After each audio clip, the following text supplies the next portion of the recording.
श्रेय ने पूछा है, लक्ष्यहीन होना ही लक्ष्य है, इसका क्या अर्थ है? ये वाक्य तभी प्रयोग किया जाता है जब ज्ञान मार्ग का अंत हो चुका है साधक के लिए। उसके पहले आपका लक्ष्य ज्ञान है।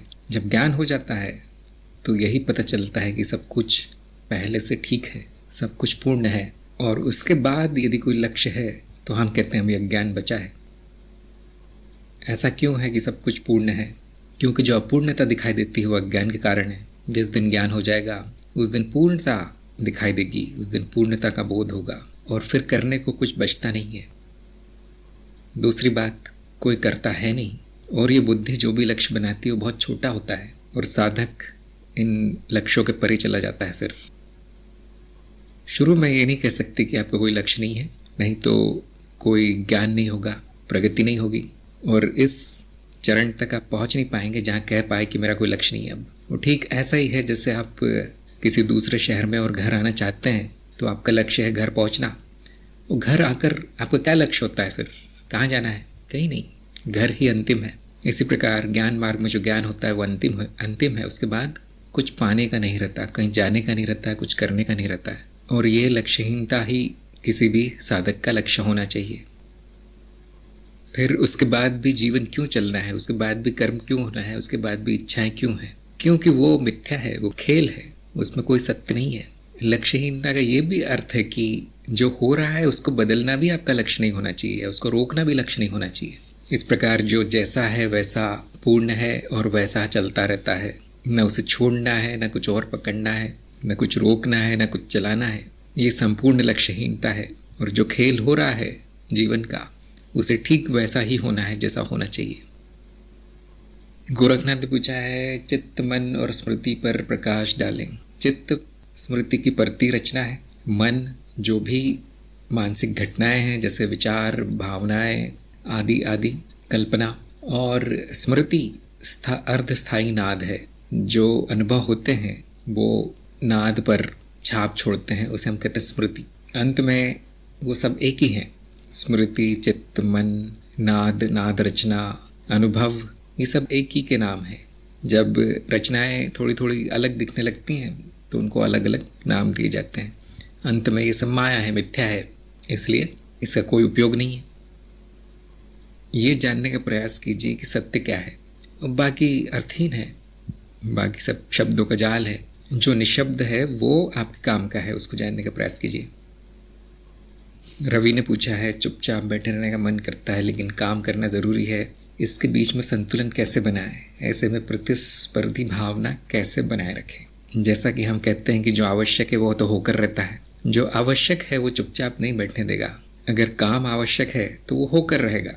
आप कई दिन तक बिना काम के बैठ सकते हैं, उसके बाद जेब खाली होने लगेगी, उसके बाद भूख लगने लगेगी और ये शरीर उठकर काम पर चला जाएगा। तो करना तो कुछ भी नहीं है। हाँ, कभी कभी बुद्धि का प्रयोग भी करना चाहिए और इस तरह की अति से बचना चाहिए कि आपने अब 2-3 महीने से कोई काम नहीं किया, अब घर में खाने के लिए कुछ नहीं है, परिवार को भी खिलाने के लिए कुछ नहीं है। तो इस तरह की अति से बुद्धिमान व्यक्ति बचता है। जो आवश्यक है उसको बुद्धि के प्रयोग से जाना जाता है और वो कर दिया जाता है। इसी को कहते हैं संतुलन बनाना। अगर आप प्रकृति पे छोड़ देंगे कि जो होगा देखा जाएगा, मैं तो अब चुपचाप ही बैठता हूँ, तो वो अति कहलाएगी। और यदि आप अपने आदतों पर छोड़ देंगे, पुराने संस्कारों पर, कि मुझे 12 घंटे तो काम करना ही करना है चाहे जो हो जाए, वो भी अति है क्योंकि अनावश्यक है। ठीक उतना करना है जितने में पेट भर जाए और जो आपको अच्छा लगे करने में। इतनी सी बात बुद्धि से समझी जा सकती है। इसमें कोई बहुत बड़ा रहस्य नहीं है, बहुत बड़ा ज्ञान नहीं है। जितना आवश्यक है उतना कर ही देना है। इसी को हम कहते हैं संतुलन बनाना। और प्रतिस्पर्धी भावना कैसे बनाए रखें? यदि आपको लगता है वही आवश्यक है तो अपने आप बन जाएगी, लेकिन वो आवश्यक नहीं है। 2 रोटी कमाना और चैन से सोना इतना आवश्यक है। हाँ, लोगों से प्रतिस्पर्धा करते रहना मूर्खता है। राम ने कहा है, सपने में गुरु के दर्शन करना और रोते रोते गुरु के चरणों में दंडवत प्रणाम करना और गुरु से आशीर्वाद, इसका क्या अर्थ है? वैसे तो सपने आपके जो इच्छाएं हैं उन्हीं को दर्शाते हैं और कभी कभी अर्थहीन होते हैं, लेकिन अगर आपको अच्छा लगे तो इसका आप कोई सकारात्मक अच्छा अर्थ निकाल सकते हैं। जैसे कि ये एक संकेत है कि अब आपको गुरु ढूंढना चाहिए। या फिर ऐसा कह सकते हैं आपके मन में जो इच्छा है कि मुझे गुरु मिले वही स्वप्न में प्रकट हो रही है। या फिर इतनी भी कल्पना हम कर सकते हैं कि ये आने वाले समय में गुरु मिलने का पूर्वाभास है। इनमें से आपको जो भी पसंद हो वो चुन लीजिए। अंत में ये सपने किसी काम के नहीं होते। जागृति में सही कर्म करना ज़रूरी है। यदि आपके मन में इच्छा उठी है और आपकी बुद्धि कहती है कि हाँ ये करना बहुत ज़रूरी है, तो अब सपने की प्रतीक्षा नहीं करनी है, उसका कोई लाभ नहीं है। राम ने कहा उसके 3 दिन बाद गुरु मिले थे, तो फिर आपको अर्थ पूछने की ज़रूरत ही नहीं है। कोई भी बुद्धिमान व्यक्ति उसका अर्थ निकाल सकता है कि संकेत मात्र है। यदि मन में अध्यात्म की इच्छा जगी है और किसी ने बता दिया है कि ये गुरु के बिना नहीं होगा, तो अब सपनों का कोई लाभ नहीं है, वही करना है। पारुल ने कहा सपने में गंगा रुद्र रूप में देखते हैं और मेरा हाथ लगते शांत हो जाते हैं। हाँ, मैं वही कह रहा था कि कभी कभी ऐसा लगेगा कि अर्थहीन है और कभी कभी घटनाओं के प्रकाश में उनका अर्थ पता चल जाता है, लेकिन उन पर निर्भरता अच्छी बात नहीं है और उन पर बहुत ज़्यादा विचार करना भी अच्छी बात नहीं है। आपके लिए ज़रूरी है जागृति। अपने जीवन को सही बना लीजिए, अपने जीवन को सुखमय बना लीजिए आध्यात्मिक प्रयोग से, वो ज़रूरी है। बाकी सब ये सपने अपने सब बेकार की बातें हैं। पारुल ने कहा यही सपना 6 महीने में आता है बार बार, कोई बात नहीं, अगर रोज़ भी आता हो तो भी अर्थहीन है, उपयोगी नहीं है। जागृति में क्या हो रहा है वो देखिए, कि जागृति में आपका जीवन सुखमय चल रहा है, शांतिपूर्ण है, आनंद है, तो फिर इन काल्पनिक घटनाओं की कोई आवश्यकता नहीं है आपको। अध्यात्म का अर्थ ये नहीं होता कि किसी बेकार से, बेहोश से, एकदम नशे में चूर और अर्थहीन से अनुभव से गुजरना, यह अध्यात्म नहीं होता। और तीर तुक्के लगाना कि इसका क्या अर्थ हो सकता है, उसका क्या अर्थ हो सकता है, इसको अध्यात्म नहीं कहते हम। अध्यात्म अपना अज्ञान दूर करना है और जीवन को सुख शांति से भर लेना, इतना ही है अध्यात्म का अर्थ। और जो भी चमत्कारों के और गूढ़ रहस्यों के पीछे पड़े हैं वो आध्यात्मिक नहीं है, वो तो बस समय नष्ट कर रहे हैं अपना। स्वयं को जानना सबसे ज़रूरी है अध्यात्म में। उतना होने के बाद शांतिपूर्ण सरल जीवन, बस इतना ही होना चाहिए। ध्यान दीजिए, आप जिन सपनों के पीछे पड़े हैं वो स्मृति की वृत्ति मात्र है चित्त की। उससे आपका जीवन कैसे अच्छा हो सकता है, उससे आपका अज्ञान कैसे दूर हो सकता है। और दूसरी बात, ये जागृति ही तो सपना है। जिसको इतना ज्ञान हो जाएगा वो इन बेढंगे बेकार के सपनों के पीछे क्यों भागेगा। जो सपना प्रकट है आपके सामने अभी, उससे कुछ सीख लेने का प्रयास कीजिए। वहीं पर विकास है आपका, वहीं पर प्रगति है, वहीं पर गुरु है, वहीं पर शास्त्र है। तो जो भी सपनों से संबंधित प्रश्न पूछते रहते हैं उनको मेरा सुझाव है कि अब तो जाग जाओ, अब तो सही मार्ग पकड़ लो, और जो अर्थहीन है, जो अनावश्यक है, उसको अब तो छोड़ दो। राम ने पूछा है संसार में इतना दुख क्यों है।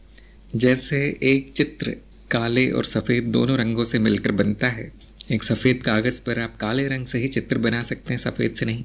वैसे ही सारी सृष्टि में ध्रुवीयता से रचना हुई है, 2 रंगों से, और इसलिए यहाँ पर सब कुछ है। सुख है, दुख है, अंधकार है, प्रकाश है, ज्ञान है, अज्ञान है, बुद्धि है, मूर्खता है, अपराध है और संत है, सब कुछ है। क्यों? क्योंकि पूर्ण है। वो पूर्णता मैं हूँ। और जो भी प्रतीत होती है ध्रुवीयता या द्वैत जो प्रतीत होता है वो माया है, इसलिए वो होकर भी नहीं है। इसलिए दुख है नहीं, लेकिन फिर ये कहना भी ठीक होगा सुख भी नहीं है, दोनों ही माया है। क्योंकि संपूर्णता है, इसलिए जो परस्पर विरोधी घटनाएं हैं वो सब की सब दिखेंगी। दिन है तो रात है, नहीं तो दिन की परिभाषा भी नहीं होती। तो यही चित्त का नियम है कि यहाँ ध्रुवीयता है, यहाँ पर द्वैत है और वो मिथ्या है। इसके ऊपर जाना साधक का कार्य है। इसके ऊपर क्या है? आपका जो स्वरूप है वो आनंद है, शांति है। वहाँ न सुख है, न दुख है, न संसार है, न कुछ और है, वो संपूर्ण है। राम ने पूछा आत्म साक्षात्कार क्या है? स्वयं का तत्व जानना आत्म साक्षात्कार है। ये जानना कि मैं क्या हूँ और क्या नहीं हूँ। पुनीत ने पूछा है यदि समीक्षक को सूचित करने के बाद लेख में थोड़ा परिवर्तन कर जमा करते हैं तो समीक्षक के पास जमा होने से पहले कि संस्करण जाएगा जमा होने के बाद वाला। जब तक आपका अध्याय पूरा नहीं होता तब तक आप उसमें फेरबदल कर सकते हैं। सूचना भेज देने मात्र से ये सुविधा समाप्त नहीं हो जाती। करते रह सकते हैं आप उसमें फेरबदल। लेकिन जैसे ही समीक्षा हो जाती है उसके बाद अगर अध्याय समाप्त हो जाता है तो फिर वहाँ पर अब उसको बदला नहीं जा सकता। महेंद्र ने पूछा है, चेतना में बने रहने के लिए चित्त को प्रशिक्षित कैसे करना चाहिए? चरण 4 में जो बताए गए उपाय वही करना चाहिए। वो चित्त का प्रशिक्षण ही है। यदि आप वीडियो ध्यान से देखें तो उसमें उद्देश्य बताया गया है चरण 4 के प्रयोगों का, चित्त पर संपूर्ण नियंत्रण प्राप्त करना, ये उनका उद्देश्य है, लक्ष्य है। तो चरण 4 में जो भी बताया गया है वो ये इसी तरह का प्रशिक्षण है कि चेतना कैसे बनाए रखें, साक्षी भाव कैसे बनाए रखें, चित्त की वृत्तियों पर नियंत्रण कैसे पाएं, ये सब चरण 4 में बताया गया है। और सभी अवस्थाओं में नियंत्रण आपका लक्ष्य है। अगर आप चरण 4 में भी समस्या आती है आपको वो सब करने के बाद भी जो बताया गया है वहाँ प्रयोग आदि, तो आप उससे संबंधित प्रश्न पूछ सकते हैं कि मैंने ये भी कर लिया, वो भी कर लिया, अब आगे क्या करूँ। और जैसे कि मैंने कहा था कि अभी अभी कि लक्ष्यहीन होना ही साधक का लक्ष्य है, तो ये चरण 4 उन लोगों के लिए जो अभी तक लक्ष्यहीन नहीं हुए, उनको कोई लक्ष्य दे दिया जाता है कि अच्छा अब ये कर लो। जिसको ज्ञान हो गया वो ये सब क्यों करना चाहेगा, चेतना में बना रहना चाहेगा, चित्त को प्रशिक्षित करना चाहेगा। ऐसी कोई इच्छा आएगी नहीं जिसको ज्ञान हुआ है उसमें। ज्ञान का यही एक परिणाम होता है कि व्यक्ति इच्छाहीन हो जाता है, इच्छाओं से विरक्त हो जाता है। तो हम देखते हैं कि इसमें अपने आप साक्षी भाव आता है, यानी व्यक्ति में इतना ज्ञान को आत्मसात किया या नहीं, अभी तक जीवन में उतरा या नहीं वो ज्ञान अभी तक। और यदि नहीं तो फिर ये जो 3 महीने जो करने को कहा गया है प्रयोग, वो उनको आजीवन करने को कहा जाता है, क्योंकि अभी भी लक्ष्य बचा है। अगर उनको छोड़ दिया जाए संसार में तो कोई सांसारिक लक्ष्य लेके उस पर अपना समय नष्ट करने लगेंगे, इसलिए उनको ये साधना दे दी जाती है। और मैं देखता हूँ जिनको 3 महीने में उन्होंने ज्ञान का प्रयोग शुरू कर दिया है, साक्षी भाव है तो भी खुश है, नहीं है तो भी खुश है, और इच्छाओं से विरक्त हैं, इच्छाएं हैं तो भी अच्छा है, नहीं है तो भी अच्छा है, और वो सारा संसार का जंजाल छूट चुका है उनका, तब मैं उनको कहता हूँ कि अब प्रयोग बंद करो, ज्ञान प्रसार शुरू करो। अगर ज्ञान प्रसार की भी इच्छा नहीं है उनमें तो उनको छोड़ दिया जाता है, पक्षी की तरह पिंजरे से उड़ा दिया जाता है कि जो करना है करो।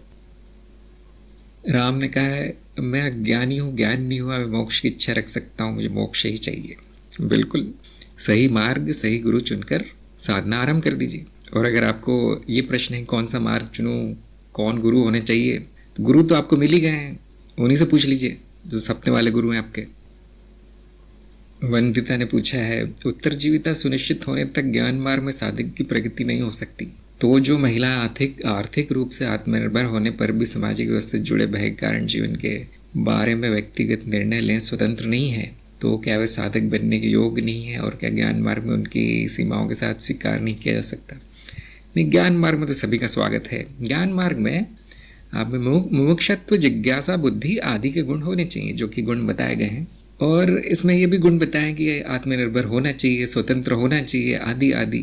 तो यदि उनकी जो निर्भरता है या परतंत्रता है वो साधना के बीच में नहीं आ रही है तो वो योग्य हैं। फिर अधिकतर स्त्रियां निर्भर हैं, परतंत्र हैं, लेकिन कम से कम इतनी स्वतंत्रता है कि वो 2-4 वीडियो देख के लेख लिख दें और अपना, क्योंकि देखिए ज्ञान मार्ग बौद्धिक है, इसमें और कुछ करना नहीं पड़ता। तो इसीलिए ज्ञान मार्ग सबसे श्रेष्ठ मार्ग है उन लोगों के लिए जो कि अभी भी संसार में थोड़े बहुत फंसे हैं। मान लीजिए आप ऐसा मार्ग चुनते जहाँ पर कि आपको चींटियों के बिल के ऊपर बैठकर साधना करनी है, अब बड़ा कठिन हो जाता हो, तो इस तरह के विचित्र मार्ग के योग्य नहीं है ऐसे लोग, लेकिन ज्ञान मार्ग के योग्य है। क्यों? क्योंकि इतनी तो स्वतंत्रता वहाँ पर है कि आप ज्ञान ले सकते हैं और उसके बाद आप अपना शुद्धिकरण कर सकते हैं कि मैं क्यों परतंत्र हो गई, मैं क्यों किसी पर निर्भर हो गई। इस तरह से मंथन करके आप जो अनावश्यक कर्म किए थे वो वापस सही कर सकते हैं, उसको सीधा कर सकते हैं अब, क्योंकि अब ज्ञान हो गया है, बुद्धि आ गई है, गुरु भी है, मार्गदर्शन भी है, और बाकी आपके साधुओं का एक कह सकते हैं कि समर्थन भी है। आप सभी को देख रहे हैं, सब इसी मार्ग पर चल रहे हैं, उनके जीवन में क्या परिवर्तन है आदि आदि, सभी स्वतंत्रता और आत्मनिर्भरता की तरफ चल रहे हैं, तो वैसे आपको प्रेरणा मिलेगी। लेकिन केवल इसलिए कि थोड़ी बहुत निर्भरता है, मार्ग छोड़ देना ठीक नहीं है। और दूसरी बात, जैसा कि मैंने अभी कहा कि हमें जो जीवन मिला है हमारे कर्मों के कारण मिला है इस जीव के, अब उसे स्वीकार कर लेने में ही समझदारी है कि जो भी किया है वो मेरा किया हुआ है, अब उसके फल मिल रहे हैं, तो इसमें कोई बुराई नहीं है, कोई दुख की बात नहीं है कि आप उस जीवन उसको स्वीकार कर लें और बाकी सब प्रकृति पर छोड़ दीजिए, वो अपने आप ठीक होगा। अगर मन में बहुत बेचैनी है, अगर ये विचार पीछा ही नहीं छोड़ता कि मैं इस तरह की स्थिति से कैसे निकलूं, तो उसमें गुरु से मार्गदर्शन लेना चाहिए और जो भी संभव हो कर देना चाहिए, छोटा मोटा। लेकिन एक चीज़ तो है, जिसने अपनी आर्थिक स्थिति खराब कर रखी है, जिसने अब दूसरों पर अपना जीवन निर्भर कर रखा है और जिसमें ये छोटा मोटा निर्णय लेने का भी साहस नहीं है, उसको ये मार्ग और अध्यात्म की चिंता छोड़कर पहले अपना जीवन सही कर लेना चाहिए। नहीं तो साधना कैसे होगी। लेकिन यदि इस तरह की बेचैनी नहीं है कि जो है उसको थोड़ा स्वीकार कर लिया गया है कि मेरी ही गलतियों का फल है, मैंने इस तरह का जीवन चुन लिया या मुझे इस तरह का जीवन मिल गया, किसी को दोष दिए बिना अगर आपके मन में इस तरह की भावना है, स्वीकार भाव है, लेकिन आपकी साधना चल रही है बिना किसी बाधा के, तो कुछ बदलने से कोई अर्थ नहीं है, क्योंकि सब अपने आप बदल ही जाता है। इस सपने का स्वभाव नश्वरता है, सब कुछ एक जैसा नहीं रहता। जो सुखदायी है वो तो चला ही जाता है, जो दुखदायी है वो भी चला जाता है। ये अच्छी बात है कम से कम। तो पूरी तरह वैसे गुरु पर निर्भर है कि कितनी बुरी स्थिति है उसकी। बहुत ही बुरी है तो पहले उसको ठीक करने के लिए बोला जाएगा। अगर काम चल सकता है, थोड़ा बहुत मूल ज्ञान आदि हो सकता है तो उतना दे दिया जाता है। और कभी कभी हम एक तरह का जुआ भी खेलते हैं कि चलो पहले ज्ञान हो जाए, प्रयास करते हैं कि अब ये आ गया है साधक, अब ये उसके जीवन के लिए एक बहुत अच्छा मौका है, बड़ा भाग्य की बात है, तो प्रयास ज़रूर करते हैं कि थोड़ा बहुत ज्ञान हो जाए। लेकिन स्थिति अगर बहुत ही बुरी है, मानसिक स्थिति तो या शारीरिक स्थिति या सामाजिक स्थिति बहुत ही बुरी है, तो मैं देखता हूँ उस ज्ञान का कुछ कर नहीं पाते, आगे चल नहीं पाते, न आनंद अवस्था में आ पाते हैं, न शांत हो पाते हैं, न ज्ञान प्रसार में उनकी कुछ रुचि हो पाती है। तो फिर गुरु भी कहता है कि ठीक है, जब कर्म फलों का निपटारा हो जाएगा तो वो ज्ञान बीज अंकुरित होगा। तो हम थोड़ा सा संकल्प वगैरह डालकर ऐसे लोगों को छोड़ देते हैं कि संकल्प यही होता है कि जब स्थितियाँ अच्छी हो तो उसको वापस मार्ग मिल जाए, ऐसा ज्ञान बीज डालकर छोड़ दिया जाता है। लेकिन ऐसा बहुत कम होगा, मुझे लगता है 10 में से 1 मामला ऐसा होगा जिसमें कि हार मान ली जाती है। बाकी मामलों में वो मैंने देखा है मार्ग पर चलते रहते हैं जीवन में आने वाली कठिनाइयों के बावजूद। और ऐसा तो कोई साधक अभी तक मिला नहीं जिसके जीवन में कोई कठिनाई ना हो। ऐसा तो संभव ही नहीं है इस संसार में, इस कीचड़ से कोई बच जाए संसार के, वो संभव नहीं है। तो मैंने इतने गुण जो गिनाए हैं केवल जानकारी के लिए, नहीं है सब में, तो भी वो तो चल ही रहे हैं, कार्यक्रम कर रहे हैं, मार्ग पर चल रहे हैं। तो इसका सबसे बड़ा उदाहरण तो मैं स्वयं हूँ, सारे गुण दोष लिए मार्ग पर चल रहा हूँ। राधे ने पूछा है, कृपया द्वैत और अद्वैत के विषय में कुछ बताइए, दोनों में क्या भेद है। द्वैत का अर्थ है कि 2 सत्ताएं हैं, एक जो प्रकट है, एक जो अप्रकट है, एक जो सगुण है, एक जो निर्गुण है, वो द्वैत कहलाएगा। अद्वैत का अर्थ है कि केवल एक सत्य है, वही सत्य माया रूप में, मिथ्या रूप में प्रकट है, क्योंकि स्वयं निर्गुण है, स्वयं शून्यता है। तो 2 तरह के दर्शन कह लीजिए दार्शनिकों ने बना रखे हैं, और जैसे साधक की बुद्धि अनुसार वो अपना चुनाव कर लेता है कि मुझे कौन सा मार्ग पकड़ना है। तो ज्ञान मार्ग मुख्य रूप से अद्वैत ही मार्ग है, और यदि वहाँ पर सफलता नहीं मिलती साधक को तो वो दूसरे मार्ग पकड़ता है जो द्वैत आधारित है। ऐसा मान लीजिए कि अद्वैत तक पहुँचने की सीढ़ी द्वैत है।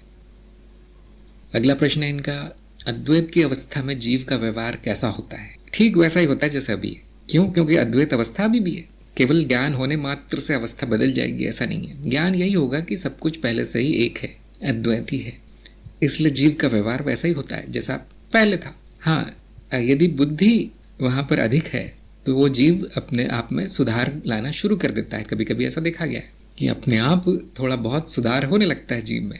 सुधार का क्या अर्थ है? सुख और मुक्ति की तरफ वो बढ़ने लगता है। जो अनावश्यक है, जो कष्टकारी है, वो अपने आप छूटने लगता है। और इसमें अद्वैत अवस्था का कोई हाथ नहीं है, इसमें बुद्धि का हाथ है। वो बुद्धिमानी उसकी बहुत बढ़ जाती है ज्ञान होने के बाद। गुरु के संपर्क में, साधकों के संपर्क में, ज्ञानी जनों की किताबें पढ़कर आदि आदि उनसे प्रेरणा लेकर, उनको आदर्श बनाकर अपना जीवन व्यवस्थित कर लेता है। लेकिन इसमें अद्वैत का कोई हाथ नहीं है, वो पहले से है, वो ब्रह्म पहले से है। वो अच्छा ब्रह्म है, बुरा ब्रह्म है, ये कहना ही अर्थहीन है। क्या अद्वैत ही अध्यात्म है? अद्वैत अंतिम अवस्था है अध्यात्म की। जब आप खोज शुरू करते हैं, आध्यात्मिक खोज, तो विभिन्न मार्ग हैं जो एक ही शिखर तक जाते हैं, वो शिखर अद्वैत है। तो बीच में कई पड़ाव आ सकते हैं, थोड़े बहुत लोग उसको अध्यात्म का अंत मान लेते हैं कभी कभी अपनी अपनी बुद्धि अनुसार, लेकिन अंतिम जो है वो अद्वैत अवस्था है, ब्रह्म अवस्था। और ये अवस्था हमेशा से है और हमेशा रहेगी। केवल उसका ज्ञान आता जाता रहता है। किसी जीव में ज्ञान है, किसी में नहीं है। तो जो अद्वैत तक पहुंच गया उसका आध्यात्मिक सफ़र पूरा हो गया। उसके आगे जानने का कुछ नहीं है, न कुछ करने का है, न कोई साधना है, न कोई बड़ी उपाधि मिलती है, न कोई देवी देवता हो जाता है, कुछ नहीं। क्योंकि जो है पहले से ही है, पहले से ही ऐसा ही है। सत्य अद्वैत है, सत्य एक है, वो हमेशा से है। जो भी परिवर्तन आएंगे जीव में वैकल्पिक है, उसका होना ना होना एक समान है। अतुल ने कहा है, जब तक आपकी आवाज़ सुनता हूँ तो सब अच्छा रहता है, मन हृदय आत्मा शांत हो जाता हूँ, लेकिन फिर से मन पहले की चीज़ों की तरफ जाता है। बोधि वार्ता चैनल पर ज्ञान मार्ग सुन रहा हूँ, ज्ञान दीक्षा कार्यक्रम प्रवेश किया है। मैं कैसे ठीक होऊंगा? जो आज तक जीते आया हूँ उससे आज़ाद होना चाहता हूँ, मेरा मार्गदर्शन करें। अब ये तो पूरी तरह इस बात पर निर्भर करता है कि वो पहले की चीज़ें क्या हैं, वो क्या है वो जो पहले था जो अभी भी छूट नहीं रहा, और आप क्यों छोड़ना चाहते हो? क्या इतना बुरा है वो? तो ध्यान दीजिए, यदि वो बाधा है आपके मार्ग में तो उनको हटाया जा सकता है। यदि वो ज्ञान लेने में परेशान कर रही हैं वो चीज़ें तो हटाई जा सकती है। किंतु अगर वो जीवन की अपनी रोज की उलझने, रोज रोज का संघर्ष है, तो वो आपको मार्ग पे चलने से रोक नहीं सकते। वो बाधा नहीं है, फिर वो तो जीवन का स्वभाव है, ऐसा ही होता है। और बहुत लोगों की मान्यता है कि जब तक पुराना पूरी तरह धुल नहीं जाऊंगा, मैं शुद्ध नहीं हो जाऊंगा, तब तक कुछ ज्ञान नहीं होगा। ऐसा नहीं। जब तक कि इतनी बुरी स्थिति ना आ जाए कि वो बुद्धि चली नहीं रही है, ना उसको एक वाक्य भी समझ में नहीं आ रहा उस व्यक्ति को, तब कुछ करना पड़ता है। और सच बात तो ये कुछ किया नहीं जा सकता, ज़्यादा प्रतीक्षा ही करते हैं हम। लेकिन ऐसा कुछ है जो तुरंत हटाया जा सकता है तो ज़रूर हटा दिया जाता है। तो आपने पूछा कैसे ठीक होऊंगा, तो ये बताना ज़रूरी कि रोग क्या है। रोगी जब डॉक्टर के पास जाता है तो वो ये नहीं बोलता कि मुझे ठीक कर दीजिए, वो ये कहता है कि मुझे ऐसे ऐसे लक्षण है, मैं ये मेरे शरीर में हो रहा है, ये नहीं हो रहा है, वो हो रहा है, दर्द हो रहा है, कष्ट हो रहा है। तो कोई बात नहीं, अगर आप वो नहीं बताना चाहते तो कोई बात नहीं, लेकिन इतना ध्यान रखिए कि यदि वो ज्ञान लेने में बाधा कर रहा है तो उसको हटाना ठीक है। यदि आप ज्ञान ले पा रहे हैं, मार्ग पे बढ़ पा रहे हैं, आगे आपके प्रश्नों के उत्तर आते जा रहे हैं, तो फिर उसको बाधा नहीं कहेंगे। वो बस थोड़ी सी अव्यवस्था है आपके जीवन में, थोड़े झंझट है बस। लेकिन वो मार्ग पे आपको आगे जाने से रोक नहीं सकते। आप किसी कार्य में समय नष्ट कर रहे हैं या आप इस पर ध्यान नहीं दे पा रहे हैं मार्ग पर, कुछ ऐसा है, कुछ वैसा है, कुछ समस्याएं हैं, ये सब जानना ज़रूरी है। उसके बाद ही कोई मार्गदर्शन किया जा सकता है। श्रेय ने पूछा है, अस्तित्व का तत्व शून्यता है, इसका प्रमाण क्या है? शून्यता का अर्थ होता है कोई पदार्थ नहीं होना। जब सब हटा दिया जाए तो वहाँ जो बच जाता है उसको हम कहते हैं पदार्थ। और हमें अस्तित्व में दो ही चीज़ें मिलती हैं, एक है अनुभव, दूसरा है अनुभव करने वाला, अनुभव करता। और हम देखते हैं कि दोनों ही किसी और से नहीं बने, उन दोनों की भूमि नहीं है। और ऐसा क्यों है? क्योंकि वो तत्व है, उसके परे कुछ नहीं है, वो अंतिम है। और बुद्धि उस समय यही कह पाती है कि यहाँ बस शून्यता है। और इसका प्रमाण यही है कि आप ढूंढने जाएंगे कि अनुभव के पीछे क्या है, तो यदि कुछ हुआ तो उसका अनुभव हो जाएगा। और अगर अनुभव हो गया तो फिर वही प्रश्न दोबारा आ जाएगा कि अब इसके पीछे क्या है, इसका धरातल क्या है। तो इस तरह से उसका उत्तर कभी नहीं आएगा, और ऐसा कभी देखा नहीं गया है। इतना ही देखा जाता है कि अनुभव मात्र है, उसके पीछे कारण नहीं है। और ऐसे ही अनुभव करता है। यदि आप उसका पदार्थ या धरातल या उसका तत्व, उसका कारण देखने जाएंगे तो वो अनुभव होगा, और वो अनुभव नहीं हो सकता कभी। अनुभव करता अनुभव नहीं हो सकता, इसलिए उसका भी कुछ नहीं मिलता। निराकार, पराभौतिक, परमांसिक, निरंतर, अखंड, अनंत, यही मिलता है उसका, उसके पीछे और कुछ नहीं मिलता। तो इसलिए दोनों ही शून्य है। और अस्तित्व क्या है? वो दोनों है, अनुभव और अनुभव करता अर्थात अनुभव क्रिया, ये अस्तित्व मात्र है, इतना ही अस्तित्व। और उसका तत्व कुछ भी नहीं है। और कुछ लोग ये कह सकते हैं उसका तत्व स्वयं वही है। जैसे अगर आप गहने को देखें तो पूछा जा सकता है कि इसका तत्व क्या है? सोना है। हाँ, अब ये भी पूछा जा सकता है कि सोने का तत्व क्या है? सोने का तत्व भी सोना ही है। तो ये भी एक उत्तर आ सकता है कि वो अपना स्वयं का तत्व स्वयं है। लेकिन आप देख सकते हैं बड़ा अर्थहीन सा वाक्य है, इसलिए अधिक अर्थपूर्ण ये वाक्य है कि उसका तत्व कुछ नहीं है। अब इसके पीछे ढूंढो मत, यही अंतिम है, यही तो धरातल है जिसको ढूंढ रहे हो, यही तो वो भूमि है जिस पे सब कुछ खड़ा है।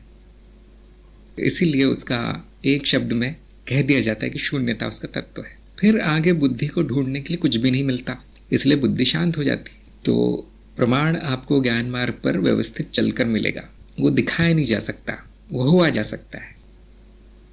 हृदयेश्वरी ने पूछा है कि चरण 3 में एक प्रश्न के उत्तर में कहा गया कि किसी भी अनुभव में कोई प्रयास नहीं लगता, तो हम जो प्रयोग द्वारा अनुभव का प्रयास करते हैं इसे कैसे समझें? हम जो प्रयोग द्वारा अनुभव का प्रयास करते हैं इसे कैसे समझें? प्रयोग तो एक ही है, वो है साक्षी भाव में रहना, एक ही प्रयोग है। ज्ञान मार्ग में और कोई प्रयोग है नहीं। अगर कभी कभी मैं कुछ बता दूं कि ये कर लो, वो किसी और मार्ग का है फिर, और वो उपाय इसलिए बताए गए हैं क्योंकि आगे नहीं बढ़ पा रहा साधक, किसी और मार्ग से लेकर बता दिया जाता है। तो जो सबसे महत्वपूर्ण प्रयोग है ज्ञान मार्ग में वो है साक्षी भाव की साधना। अब उसमें कौन सा प्रयास लगता है? साक्षी भाव में आने में कितना प्रयास लगता है? कोई बता पाएगा? जो पहले साक्षी भाव की साधना कर रहे हैं, कोई बताएगा वो क्या करते हैं कि वो साक्षी भाव में आ जाए? बहुत दुख होना चाहिए, उसके बाद वो कर सकते हैं। कोशिश करेंगे तो, कोशिश करने से तो होता नहीं है वो, क्योंकि दिमाग करने नहीं देता, बहुत मेहनत। पर जो लोग दुख में होते हैं वो कर लेते हैं इसको। अच्छा, प्रवीण का अच्छा उत्तर रहा। और हाँ, बहुत से लोग भी यही कह रहे हैं कि हम कुछ नहीं करते, कोई प्रयास नहीं करते। तो हृदयेश्वरी से मैं ये कहूँगा कि कर जानिए आप। अब इसमें बुद्धि चलाने से कोई फायदा नहीं, क्योंकि प्रयोग है। अब बुद्धि के घोड़े दौड़ाएंगे तो वहाँ पहुँच नहीं पाएंगे। आपको असली घोड़े के ऊपर सवारी करनी है। वो घोड़ा क्या है? प्रयोग। शुरू कर दीजिए। आप यही पाएंगे कि मैं कितना भी प्रयास कर लूँ वो साक्षी भाव आता नहीं है।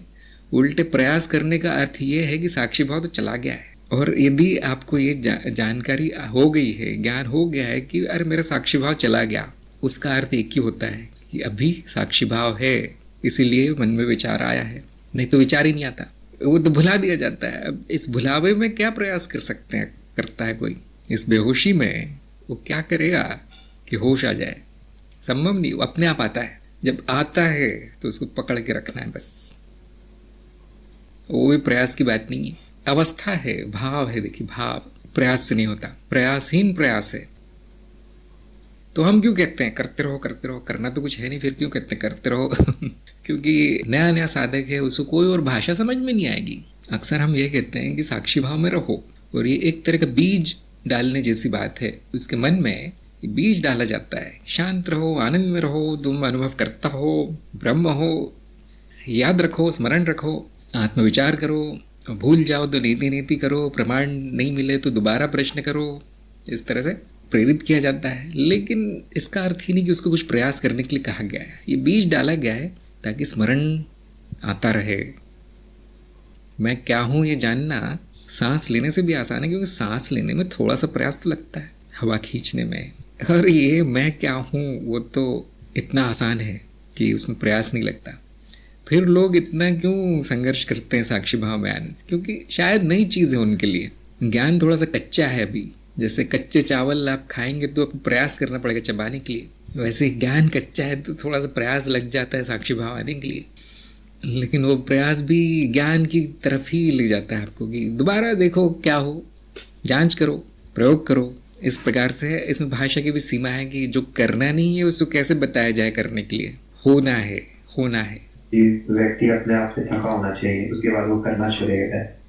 हाँ जी परवीन जी, कि जब प्रयास से थक जाते हैं तो आप वो सब छोड़ देते हैं, वो नाटक है, वो किसी काम का नहीं है। लेकिन शुरू में साधक को ये नहीं बताया जाता। देखिए, जैसे मैंने कहा था अभी लक्ष्यहीनता शुरू में नहीं दी जाती, नहीं तो कहीं नहीं पहुंचेगा वो नहीं तो लक्ष्यहीनता तक नहीं पहुंचेगा। इसी प्रकार शुरू में प्रयास दिया जाता है, फिर प्रयास हटा लिया जाता है, और ये साधक पर निर्भर है। वो कहाँ, उसकी योग्यता क्या है? किसी किसी को कुछ नहीं, सीधे रथ पे बैठकर निकल जाते हैं वो। कोई कोई बस लगाम खींचता रह जाता है, उनको सीखना पड़ता है। और इसके पीछे मूल कारण है अज्ञान। अभी तक अज्ञान हटा नहीं है, पूरे अज्ञान के बादल पूरे हटे नहीं हो। प्रकाश दिख नहीं रहा है सूर्य का, जो कि मैं स्वयं हूँ। वो विचार हटे नहीं है अभी तक, वो इच्छाएं गई नहीं है, जो संसारी इच्छाएं हैं वो पूरी गई नहीं है, या उनके जीवन में संघर्ष चल रहे हैं, कुछ उठापटक चल रही है, तो उसमें लिप्त रहते हैं। तो कोई बात नहीं, सब कुछ अच्छा है, सब ठीक है। तो इसमें सबको बहुत विरोधाभासी मार्गदर्शन मिलेगा कि गुरु जी ने उनको वो कहा था, मुझे ये कहा है, मुझे तो कुछ भी करने के लिए नहीं कहा है। ऐसे कैसे? क्योंकि साधक पर निर्भर है। आप दूसरे को क्या निर्देश दिया गया है वो स्वयं पे प्रयोग मत कीजिए कभी। खुद पूछ लीजिए मुझे क्या करना है, क्योंकि आपके विकार आपके हैं, दूसरों के दूसरे हैं। आपकी अशुद्धियाँ आपकी है, दूसरों की नहीं है आप में, तो आपको अलग दवाई दी जाएगी।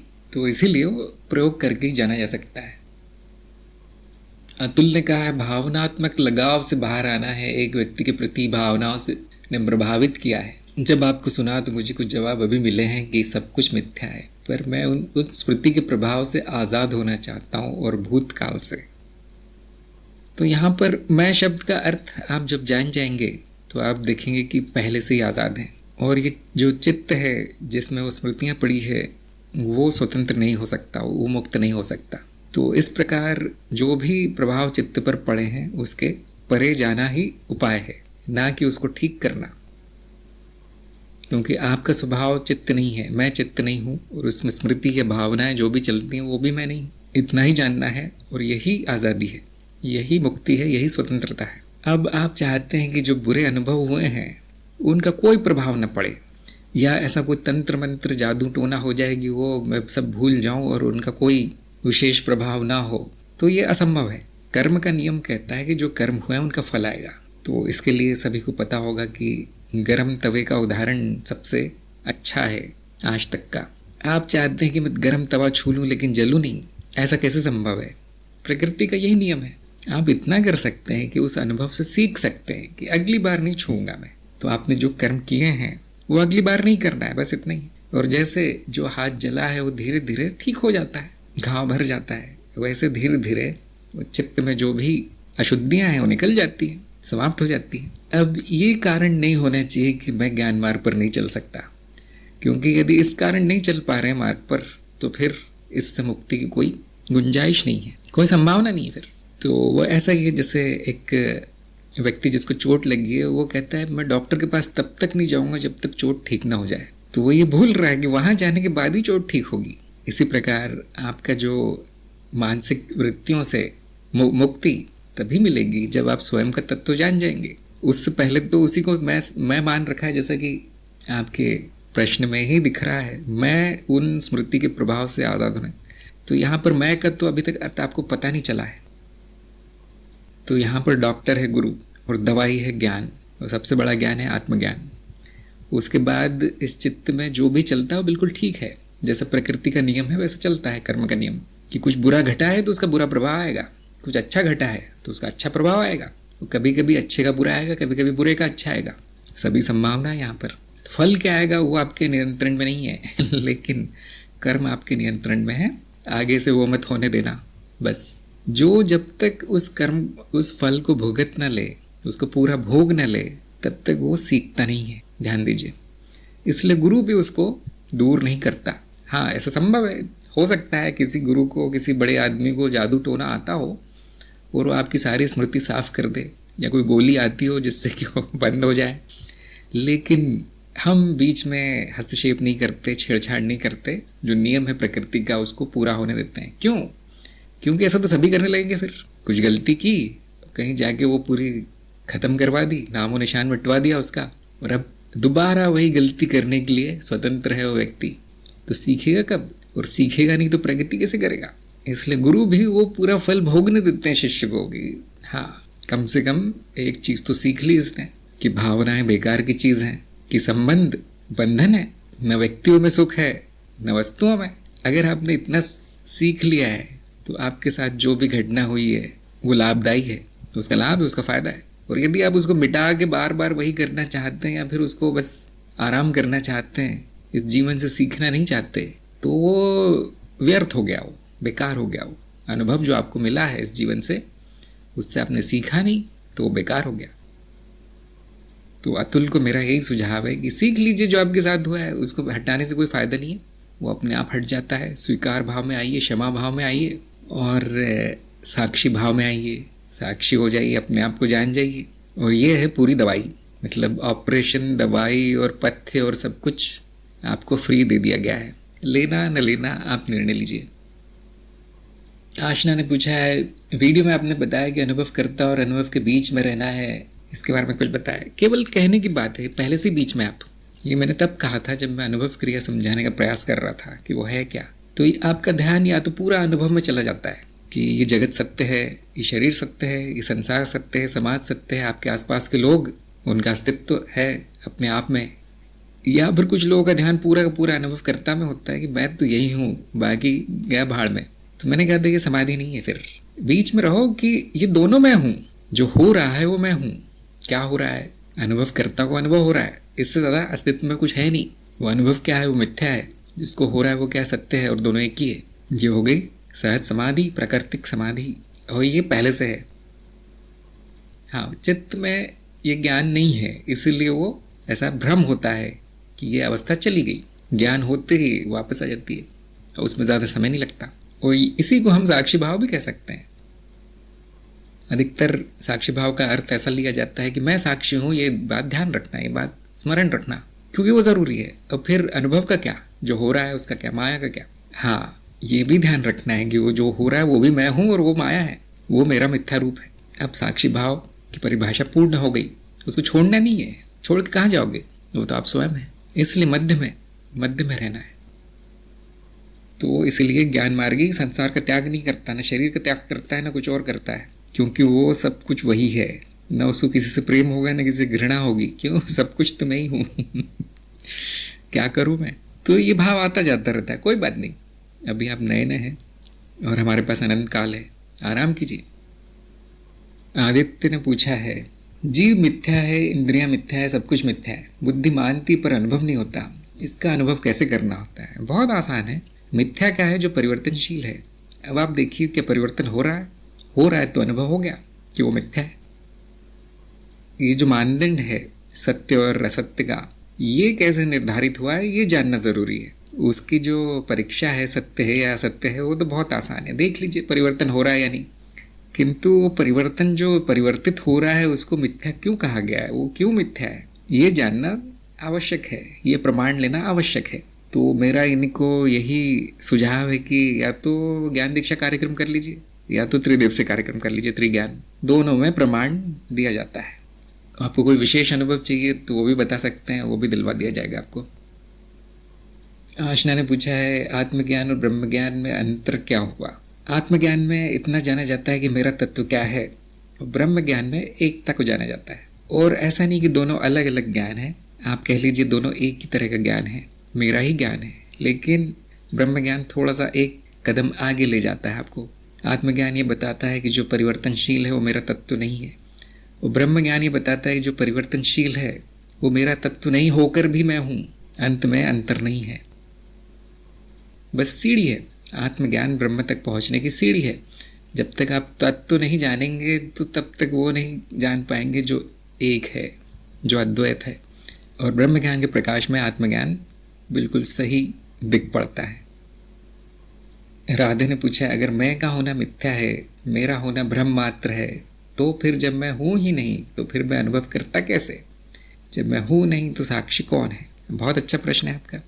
ये जो पहला मैं है उसका अर्थ है अहम, और जो अनुभव करता है उसका अर्थ है जो मेरा सत्य स्वरूप है। दो मैं में फर्क है। जब आप कहते हैं कि मैं शरीर हूँ, मैं मन हूँ, मैं ये सब वृत्तियाँ हूँ, ये कारण शरीर हूँ या सूक्ष्म शरीर हूँ, तो यहाँ पे हम उस मैं को अहम कहेंगे। अहम वृत्ति कह रही है, मतलब वस्तुओं से पहचान बना रही है वो, ये वाला अनुभव मैं हूँ, वो वाला अनुभव है। और जब वह अहम वृत्ति कहती है कि मैं कोई भी अनुभव नहीं हूँ, मैं अनुभव करने वाला अनुभव करता हूँ, तो अब वो अनुभवों को छोड़ चुकी है वृत्ति। यहाँ पे बुद्धि शुद्ध हुई है, शुद्धता आई है उसमें। और अब वही मैं जो वस्तुओं को मैं कहता था, विषयों को मैं कहता था, अब वही अनुभवकर्ता को मैं कहता है। तो जिसको ज्ञात हो गया कि अनुभवकर्ता क्या है या आत्मन क्या है, साक्षी क्या है, वो पूरे हक से कह सकता है कि वो मैं हूँ। और जिसको ज्ञान नहीं हुआ वो कुछ भी कहता रहे कि मैं ये हूँ, वो सब गलत होगा। वो जिसको ब्रह्म ज्ञान हुआ है वो तो ये भी कह सकता है कि मैं पेड़ पौधे हूँ, मैं पत्थर हूँ। तो राधे को मेरा यही सुझाव है कि विधिवत ज्ञान ले लीजिए गुरु के शरण में जाकर, ज्ञान मार्ग में, फिर सारे प्रश्नों के उत्तर आएंगे। अभी इतनी उलझन क्यों है? क्योंकि शब्द मात्र सुने हैं इधर उधर से, कहीं 10 मिनट ये सुन लिया, कभी 5 मिनट वो सुन लिया, कभी ये वीडियो देख ली, तो इससे ज्ञान नहीं होता। विधिवत चलिए।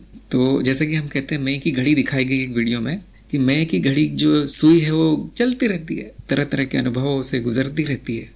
आज मैं शरीर हूँ, कल मैं स्मृति हूँ, परसों मैं संबंध हूँ, कभी वकील हूँ, कभी डॉक्टर हूँ। ये मैं चलता रहता है। तो जो बदलता है वो मिथ्या है। देखिए, ये मिथ्या रूप है मैं का। तो जो सत्य रूप है वो स्थिर है कि मैं साक्षी हूँ, मैं अनुभव करता हूँ, ये नहीं हटता मैं, ये सत्य है। जिसने सत्य जान लिया वो मैं का ये अर्थ लगा सकता है, जिसने नहीं जाना वो ये राधे की तरह उलझ जाएगा। तो ज्ञान आवश्यक है, शब्दों के फेर में मत पड़िए। शब्द तो बैसाखी है ज्ञान की तो वो तो स्वयं के बल पर खड़ा होता है ज्ञान, शब्दों के बल पर नहीं। ज्ञान शब्दों से नहीं होता, अनुभव और तर्क बुद्धि से। आशना ने कहा है, जो मैं नहीं हूँ वो भी मैं ही हूँ, तो फिर बीच में किसके रहना है। जिसे चित्त मैं कहता है और जिसे चित्त मैं नहीं हूँ कहता है, उनके बीच में आने पर वो इसका कहना बंद हो जाता है, अब सब कुछ मैं हूँ। वो कभी कभी वो इतना भी नहीं कहता, क्योंकि वो कहने में क्या अर्थ क्या है, तो अब होना मात्र हो जाता है। ये होना मात्र ही अनुभव क्रिया है, इसी को हम सहज समाधि कहते हैं। तो चित्त ने जो भेद बना दिए हैं उनके परे चले जाना, बीच में आ जाना है, समबुद्धि समाधि। ईथान ने कहा, समय क्या है? समय परिवर्तन का नाप है। यदि परिवर्तन जल्दी होता है तो हम कहते हैं समय जल्दी चल रहा है, परिवर्तन धीरे होता है तो हम कहते हैं देर से होगा। इस प्रकार परिवर्तन समय का भ्रम दिलवाता है। परिवर्तन ना हो तो समय का कोई अनुभव नहीं होगा। और यदि आपको बहुत रुचि है तो समय की माया का वीडियो है, यदि कोई उसी कड़ी इनको भेजना चाहता है तो ज़रूर भेजिए। समय की माया की श्रृंखला का वीडियो है यूट्यूब पर। तो केवल चित्त निर्मित माप है समय का, ये परिवर्तन का, जिसे हम समय कहते हैं। कुछ लोग कहेंगे स्मृति से संबंधित है, कि जो स्मृति में चला गया वो भूतकाल है, जो अभी तक स्मृति में नहीं आया वो भविष्य है, जो अभी हो रहा है वो वर्तमान है, इसको भी समय कहते हैं। किंतु ये भी भ्रम है। प्रवीण ने पूछा है, गुरु का क्या महत्व है? क्योंकि महान लोग गुरु नहीं हुए और उनके शिष्य उनके जैसे नहीं हुए। मतलब खुद जानने वाला ही महान बनता है, यानी जिसने परमात्मा से सीखा है वो ही महान हो। हाँ, बिल्कुल सीख सकते हैं। जिनकी इच्छा है सीधे परमात्मा से सीख लीजिए। और जो ये नहीं कर सकते, जैसे हम जैसे छोटे मोटे लोग, मेरे को तो जब तक गुरु ने नहीं बताया कुछ नहीं समझ में आया, तो जो साधारण है उनके लिए गुरु का बड़ा महत्व है। और जो विलक्षण है, जो सिद्धियों के मालिक हैं, जो सीधे स्वर्ग से उतरे हैं, उनको कोई आवश्यकता नहीं गुरु की। पारुल ने कहा है, हम ब्रह्म हैं, पर हम में वो सभी शक्ति क्यों नहीं जो ब्रह्म में है।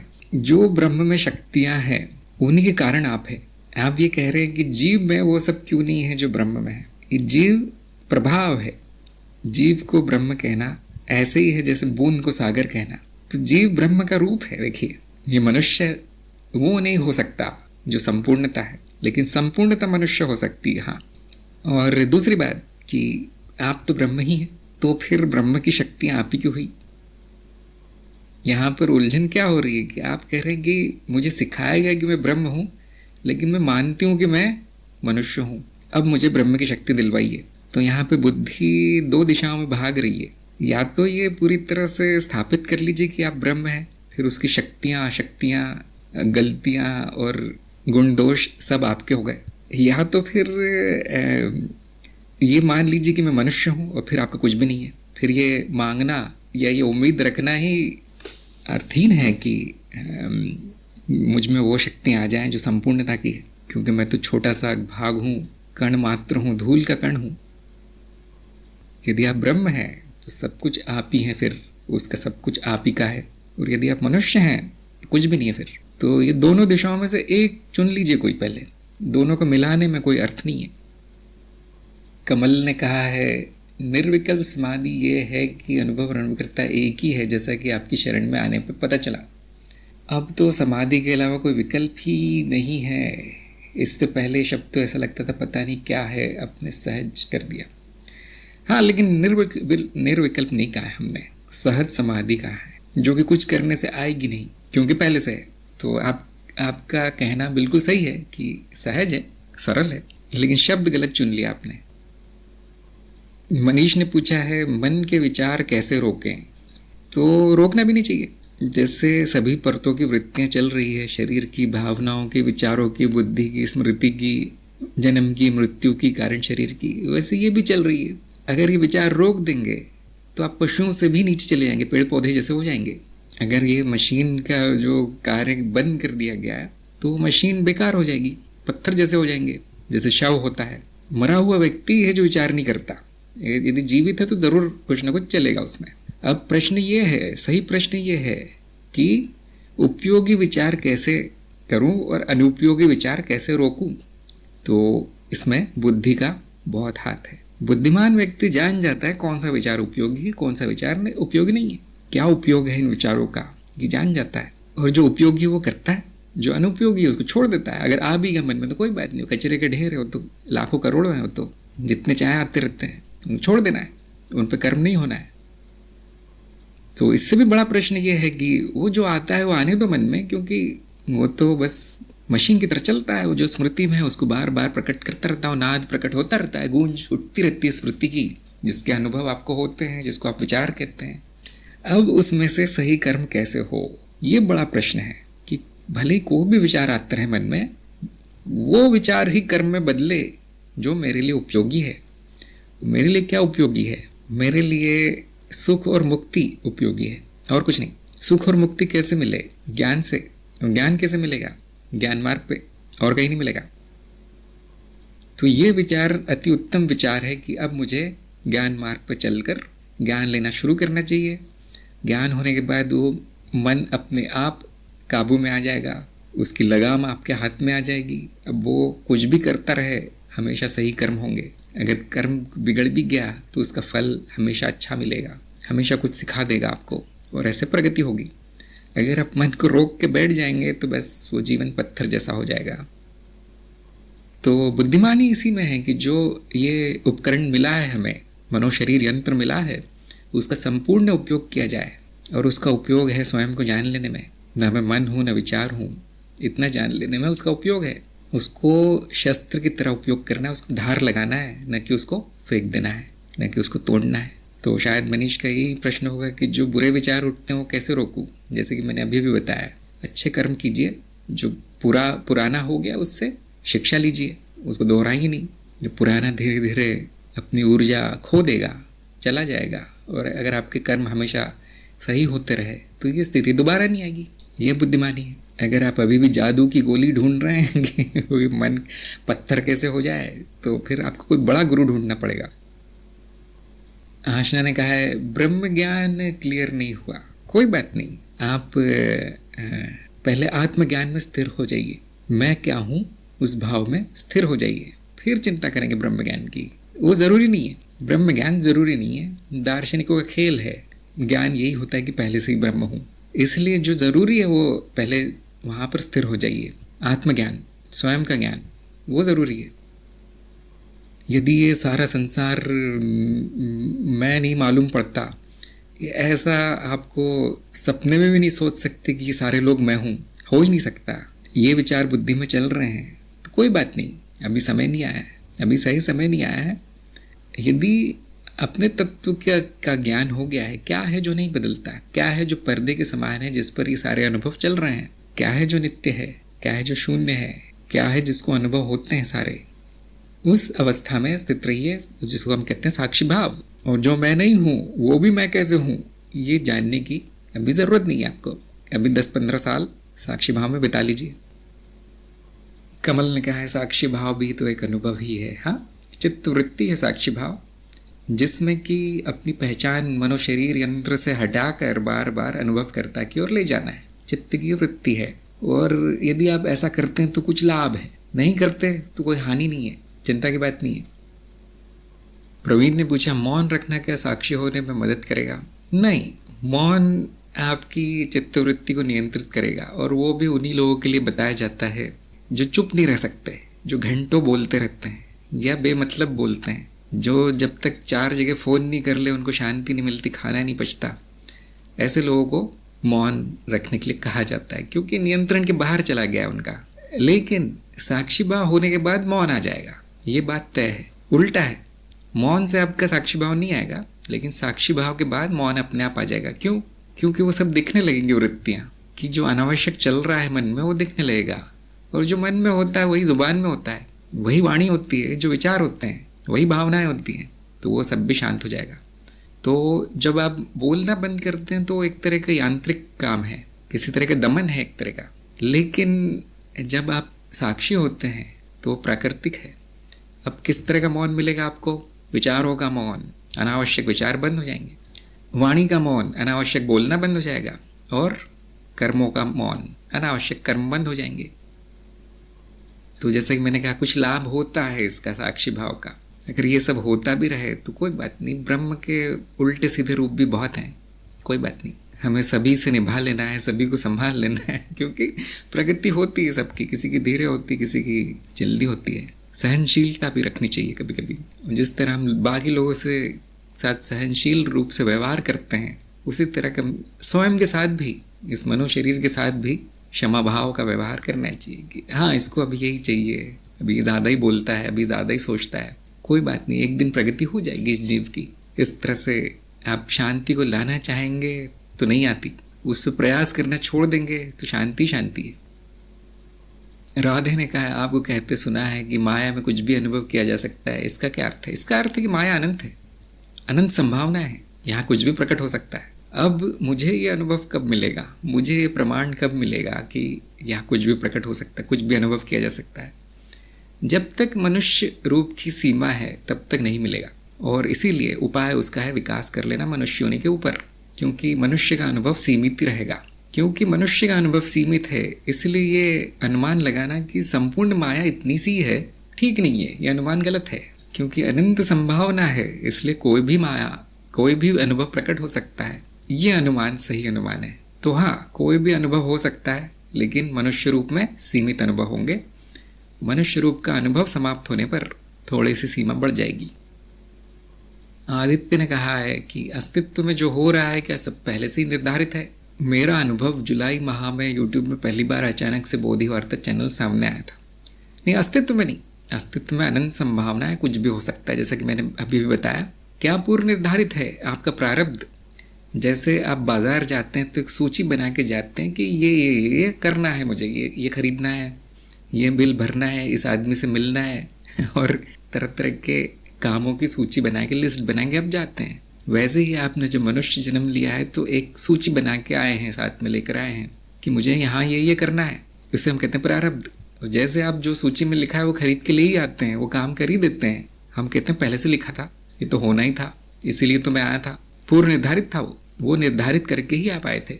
इसी प्रकार सभी का जीवन प्रारब्ध से निर्धारित है। तो क्या उसके जीवन में कोई और घटना होगी? नहीं, ऐसा भी नहीं, कुछ ना कुछ होता रहता है, लेकिन जो निर्धारित है वो ज़रूर होता है। तो शायद ये निर्धारित था कि आप मार्ग पर आएंगे, किसी आध्यात्मिक मार्ग को पकड़ेंगे, शायद ये निर्धारित था, आपकी सूची में था जन्म लेने से पहले। अब वो किस तरह से होगा, किस विशेष अनुभव के रूप में वो सामने आएगा, वो निर्धारित नहीं होता। कभी कभी वो संयोग से होता है, कृपा से होता है, भाग्य से होता है, ऐसे होता है, वैसे होता है, हम उसको जान नहीं सकते उसका कारण। तो जैसे आपको पुणे से मुंबई जाना है तो वो निर्धारित है कि आप मुंबई जाएंगे, लेकिन कौन से मार्ग से जाएंगे, एक्सप्रेस हाईवे से जाएंगे कि खंडाला से जाएंगे कि गोवा होते हुए जाएंगे या दिल्ली होते हुए जाएंगे। हो सकता है आजकल जो प्लेन चलते हैं वो पहले आपको सारा देश घुमा देते हैं, बाद में 20 घंटे बाद आपके बाजू वाले शहर में पहुंचाते हैं, ऐसा भी होता है कभी कभी। तो वो निर्धारित है कि आप कहाँ पहुँचेंगे, लेकिन मार्ग किस तरह से होगा, वो घटना किस तरह से सामने आएगी, हो सकता है वो निर्धारित ना हो। तो इसीलिए हमने कहा है कि माया बड़ी जटिल है, समझना ही कठिन है, इसको तो असंभव सा है समझना। कुछ चीज़ें जानी जा सकती है कि ये तो निर्धारित ही था, पहले से कभी कभी नहीं जाना जाता, जब हो जाता है वो तो मन में एक विचार आता है कभी कभी कि ये तो होना ही था, इसीलिए तो मेरा जन्म हुआ है। ये हम कहते हैं कि अपनी कारण स्मृति याद आ जाना, जाति स्मृति याद आ जाना, हाँ इसीलिए तो जन्म लिया था मैंने। कभी कभी बाद में प्रकट होता है ये विचार, कोई बात नहीं, जो निर्धारित है उस बदला नहीं जा सकता, और जो निर्धारित नहीं उसे कुछ किया नहीं जा सकता, उस पर नियंत्रण नहीं है। इसलिए आपकी बुद्धि जो सही समझे वो कर्म कीजिए। सोनाक्षी ने कहा, ज्ञान सही रूप से समझने के लिए एकाग्रता की आवश्यकता है या अनुभव की? जैसे जैसे आप समझना शुरू करेंगे आपका अनुभव बढ़ता जाएगा। तो शुरू में एकाग्र रहने की बहुत ज़रूरत है, क्योंकि आपके लिए बिल्कुल नया है सब कुछ। जैसे हमारा कार्यक्रम, अगर एक वाक्य भी छूट गया आपका वीडियो से तो पता चलेगा अंत में क्या बोला है, समझ में नहीं आ रहा, क्योंकि वो 20 मिनट में 30 मिनट में उतना ही बताया जा सकता है। हर एक वाक्य का मोल है वहाँ पे, इसलिए वहाँ एकाग्र होना बहुत ज़रूरी है। और जैसे जैसे ज्ञान होते जाएगा तो फिर आप नींद में भी सुनेंगे तो आपको समझ में आ जाएगा। तो इस प्रश्न का यही उत्तर है कि जो नए नए आए हैं वो पूरा ध्यान दीजिए, उसमें लग जाइए, प्रयास कीजिए, उसमें समय दीजिए, उसको मेहनत कीजिए। और जैसे जैसे वो आपके पहुंच में आएगा विषय ज्ञान मार्ग, वैसे वैसे आप देखेंगे कि आप अब थोड़े से स्वतंत्र हैं, इधर उधर घूमते घामते भी सुन सकते हैं और आपके इतने प्रश्न भी नहीं बचे, क्योंकि अब अनुभव का एक आपके पीछे जमा हो गया है सारा। तो कुछ लोग मुझे मिले हैं जिन्होंने मुझे कहा है कि मैंने आपके वीडियो 4 बार देखे, 5 बार देखे हैं तो मैंने कहा बहुत ही अच्छा है, इतने पसंद आया वीडियो?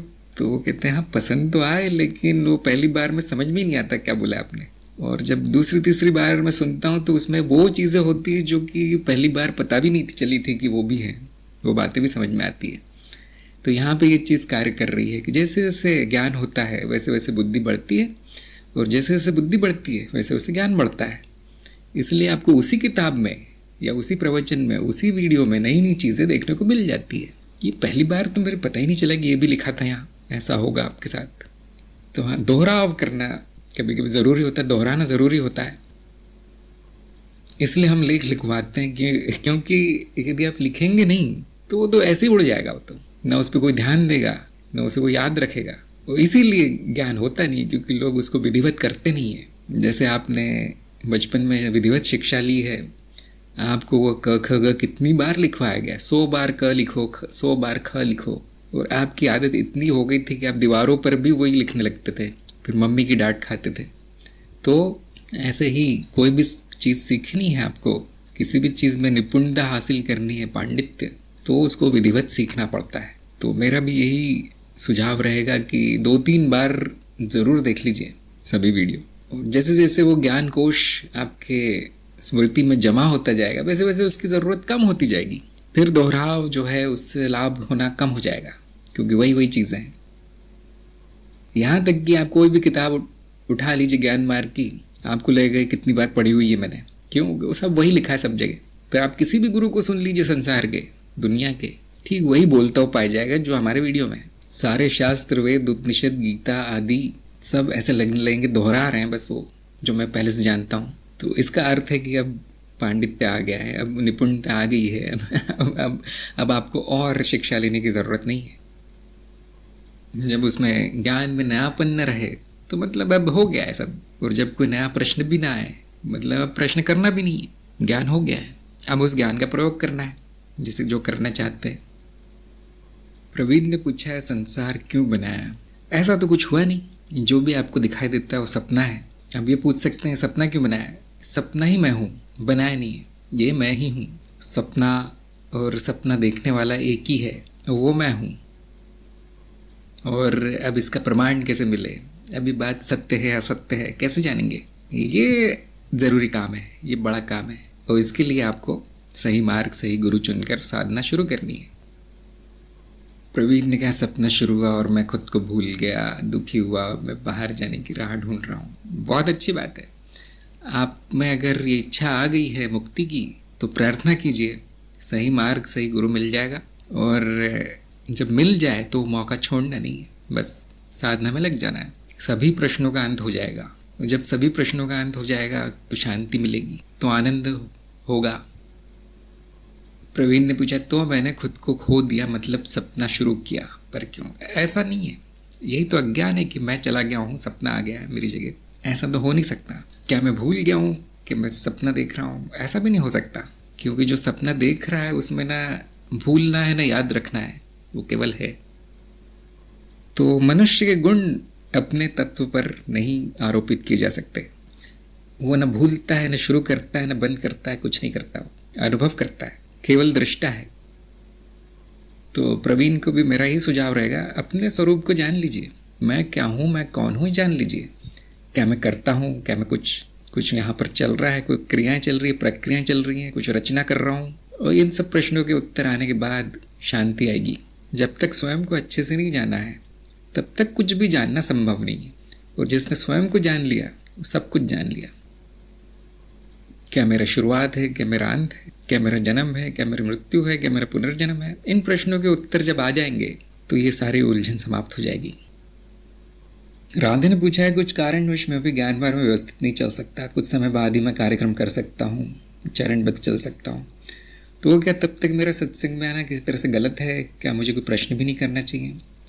नहीं, आप सत्संग में आ सकते हैं, बिल्कुल आइए, स्वागत है। और प्रश्न भी कीजिए, ज़रूर कीजिए प्रश्न, और मैं जहाँ तक संभव होगा मैं ज़रूर उत्तर दूंगा। लेकिन ध्यान दीजिए, जैसे कि मैंने कहा, वो प्रश्नों का सिलसिला समाप्त नहीं होगा जब तक कि आप विधिवत नहीं सीख जाते, तभी समाप्त होगा वो संपूर्ण ज्ञान, तभी होगा। तो प्रश्न करते रहिए, किंतु फिर उससे बहुत ज़्यादा उम्मीद मत रखिए कि संपूर्ण ज्ञानी हो जाऊंगा, मैं महाज्ञानी हो जाऊंगा क्योंकि सत्संग में प्रश्न पूछ लिए थे। नहीं होगा कभी। सत्संग किस लिए है कि छोटे मोटे जो शंकाएं हैं, छोटे मोटे जो प्रश्न हैं, जो ज्ञान मार्गियों को आते रहते हैं, उनके निवारण के लिए है। ये आपका मार्ग की जगह नहीं ले सकता सत्संग, आपकी साधना की जगह सत्संग नहीं ले सकता। सत्संग साधना का भाग है, अभिन्न भाग है, लेकिन इससे कुछ होता नहीं है। एक दो चीज़ें यहाँ की सुन ली, एक दो कथाएं सुन ली, एक दो मनोरंजक बातें हो गई, बस इतना ही होता है। तो सभी लोग सत्संग में आते रहिए, प्रश्न भी पूछते रहिए, लेकिन प्रयास कीजिए कि ये जीवन व्यर्थ न चला जाए। तो राधे ने कहा है कि विधिवत सीखने के लिए क्या करना होता है। बहुत ज़रूरी है सबसे पहले गुरु चुनना, परंपरा चुनना, और फिर जो गुरु बोलता है वो करना होता है। बहुत आसान है, देखिए। फिर गुरु के निर्देश मानना होता है। तो शुरू कीजिए। श्री गणेश। प्रवीण ने कहा है, योग मार्ग ज्ञान मार्ग में क्या डिफरेंस है? तो ज्ञान मार्ग में अज्ञान का नाश होता है, ये इसका लक्ष्य है। और योग में अनुशासन के द्वारा चित्त की शुद्धि होती है, चित्त वृत्ति पर नियंत्रण होता है, समाधि इसका लक्ष्य है। तो मार्ग भिन्न भिन्न है, अलग अलग प्रकार के साधकों के लिए अलग अलग मार्ग है। तो ज्ञान मार्ग उनके लिए जिनकी बुद्धि बहुत तेज है, बोलो और समझ जाते हैं। और योग उनके लिए है जिनका शरीर बहुत मजबूत है, जो अनुशासित जीवन जी सके, उनके लिए योग है। अष्टांग योग श्रेष्ठ है। आदित्य ने कहा है, अपनी निर्णय शक्ति कैसे बढ़ा सकते हैं, क्या मापदंड ले? बहुत अच्छा प्रश्न है आपका। यदि निर्णय करने में समय लग रहा है तो इसका मतलब है कि वो अभी इसका सही समय नहीं आया है निर्णय लेने का, क्योंकि निर्णय लेने वाला कोई होता नहीं है। निर्णय हो जाता है, फिर अहम भाव उसको मेरा निर्णय करके घोषित कर देता है, यही मेरा है। पहले निर्णय हो जाता है, तो अब कैसे बढ़ाए लेने की शक्ति? नहीं बढ़ाई जा सकती। तो सही समय की प्रतीक्षा कीजिए। अगर वो निर्णय हो ही नहीं रहा है तो मतलब आवश्यक नहीं है, इतना ध्यान दीजिए। आवश्यक होता तो कोई लेने वाला नहीं हो, निर्णय होता, पहले हो जाता वो, पहले फिर कर्म हो जाता, फिर वो अहम भाव बीच में कूदता कि ये सब मैंने किया है। तो मेरा यही सुझाव है आदित्य को कि घोड़े के आगे गाड़ी नहीं लगाना चाहिए, गाड़ी के आगे घोड़ा लगाना चाहिए। अपना जीवन ऐसा बना लीजिए कि सभी निर्णय अपने आप हो और सही हो। ऐसा कैसे हो सकता है? क्या ये चमत्कार कैसे हो सकता है? हाँ, ज्ञान मार्ग पर यही होता है। हमें निर्णय लेना ही नहीं पड़ता, बना बनाया मिलता है सामने। ऐसे कितने लोग हैं कि हमारे सत्संग में, ये अनुभव कितनों का है मैं जानना चाहता हूँ कि कौन 4 दिन बैठकर कौन सोचता है कि मैं करूँ या नहीं करूँ? कोई अपना अनुभव बताना चाहेंगे लोग? या स्वाभाविक रूप से जो आवश्यक है वो होता रहता है उनके जीवन में? क्या देखा गया है? जो ज्ञान मार्ग में आगे निकल गए उनका क्या अनुभव है, मैं सत्संग में पूछना चाहता हूँ। अश्विन ने कहा सहज होता है, वो प्रयास नहीं लगता। दिव्यकांति ने कहा अपने आप हो रहा है। सुभाष ने कहा अनावश्यक छूट जाता है। असंग ने कहा जो होना आवश्यक हो जाता है। हाँ। मुनि ने कहा सब निर्णय थाली में परोसे में मिलते हैं और कोई निर्णय गलत नहीं होता। बहुत ही अच्छा अनुभव है आपका। महेंद्र ने सहज ही है।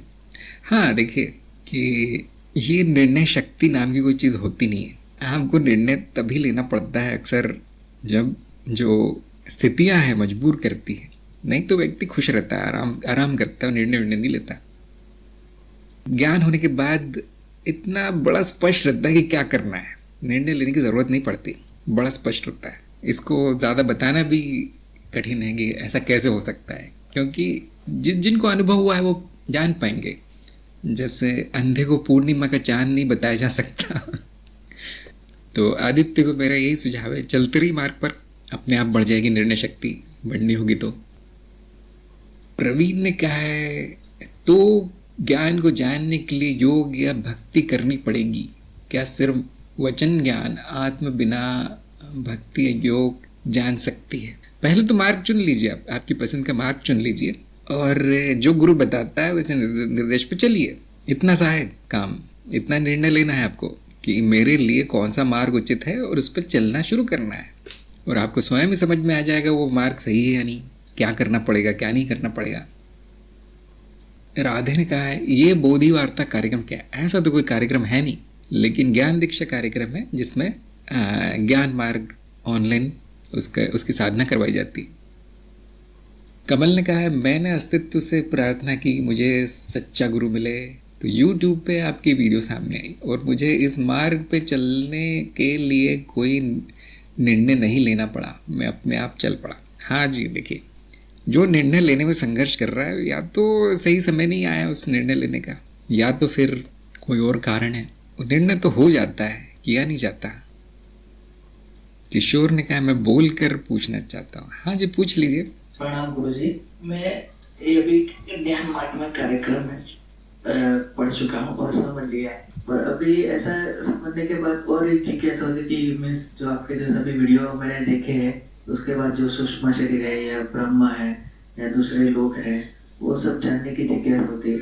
और ज्ञान मार्ग होने के बाद एकदम सा खाली पैसा होता है कि अभी कुछ जानना नहीं है, अब कुछ करना नहीं है, कभी कभी बेचैनी हो जाती है, तो क्या करना है? बहुत आसान है, आपकी जो भी इच्छा है वो पूरी करते जाना है। हाँ, वो इच्छाएं सात्विक होनी चाहिए, वो इच्छाएं परोपकार के लिए होनी चाहिए और वो सही कर्म होना चाहिए। इतना ध्यान रखते हुए आप जीवन सामान्य रूप से चला सकते हैं। कुछ भी असामान्य, कुछ भी अति, कुछ भी विशेष करना आवश्यक नहीं है। आपने जो कहा है खालीपन आ जाता है, या आ जाता है, क्यों? क्योंकि आपका लक्ष्य पूर्ण हो गया है। अब इस मन बुद्धि के पास कुछ है नहीं भागने के लिए, जो भाग रही थी उधर अब है नहीं, तो उसको कुछ दे देना पड़ता है। सबसे अच्छा क्या होता है? सबसे अच्छा होता है परोपकार, दान, धर्म, सेवा। वो सबसे बड़ी सेवा क्या है? ज्ञान सेवा। तो सभी जन यही कर रहे हैं, देखिए यही कर रहे हैं, अपना जीवन सामान्य तरह से चला रहे हैं और जहाँ भी उनको प्रेरणा मिलती है, जहाँ भी उनकी आवश्यकता होती है, वो हाजिर हैं सेवा में। और आपको अगर ये जानने की इच्छा है, वो जानने की इच्छा है, माया को जानने की इच्छा है, तो ज़रूर आगे बढ़िए, शुरू कर दीजिए। किसी भी माध्यम से, किसी भी गुरु से आप ज्ञान ले सकते हैं। यहाँ पर कोई नियम नहीं है ज्ञान मार्ग पे। ज्ञान मार्ग पर नियम तभी तक है जब तक आपको ज्ञान नहीं हुआ। वो भी नियम इसीलिए बनाए जाते हैं ताकि आपको ज्ञान हो जाए, भटके नहीं इधर उधर।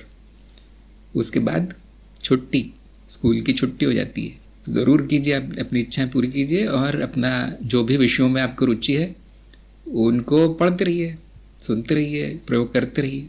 और जहाँ पर आपको लगता है कि ये ठीक नहीं है, वो बिल्कुल नहीं करना है। तो ऋतु ने कहा है आपके साथ जुड़ने के बाद ऐसा लगता है कि जो भी निर्णय लेते हो वो सही हो रहा है। बिल्कुल हो सकता है ऐसा, और इसमें मेरा कोई हाथ नहीं है। ये मेरे साथ जुड़ने से केवल इतना होता है कि अज्ञान का नाश होने लगता है, क्योंकि जो मेरे या इस मनो शरीर के माध्यम से प्रकट है वो ज्ञान सागर है, जिसे हम कहते हैं कुरुक्षेत्र।